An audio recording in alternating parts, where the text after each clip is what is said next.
రే మొత్తం ఆర్డర్స్ అన్ని ఇచ్చేసి డబ్బులు తీసుకురాపో. సరే అన్నా. అన్నా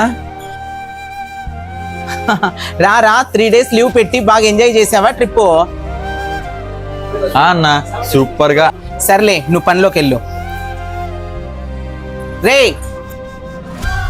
రే నువ్వు వెళ్ళి తొందరగా రాపో. సరే అన్నా.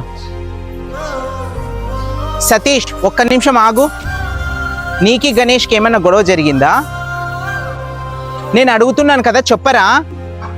వాడు ట్రిప్కి వెళ్ళింది నాతో ఒక్క మాట కూడా చెప్పలేదన్నా, దానికే ఇలా. అవునా? గణేష్ ఒక్క నిమిషం ఇక్కడ రా. చెప్పండి అన్నా. నువ్వు టూర్కి వెళ్ళావు కదా, ముందే ఆ విషయం సతీష్కి ఎందుకు చెప్పలేదు? ఓ అదా, నేను మా ఏరియా ఫ్రెండ్స్ తో వెళ్ళానన్నా, అందుకే. అప్పుడైతే వీడు కూడా నీ ఫ్రెండే కదా, ఒక మాట వీడిని కూడా అడగాల్సిండేది నువ్వు. మీతో పాటు వచ్చేవాడేమో, అయినా కానీ నువ్వు చేసింది చాలా తప్పు. దానికేమైంది, నెక్స్ట్ టైం పిలుస్తాలే అన్నా. రే ఇప్పుడు వాడు నీ మీద కోపంతో ఉన్నాడు రా. రే అదే మాట నీకు కూడా చెప్తున్నాను, వాడు నీ ఫ్రెండే కదా, ఏదైనా తప్పు అనిపిస్తే వెళ్ళి అడుగు.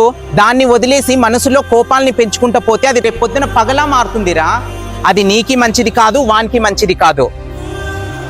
నెక్స్ట్ టైం నుంచి ఇలా చెయ్యొద్దు, నీకు కూడా చెప్తున్నాను, ఓకేనా?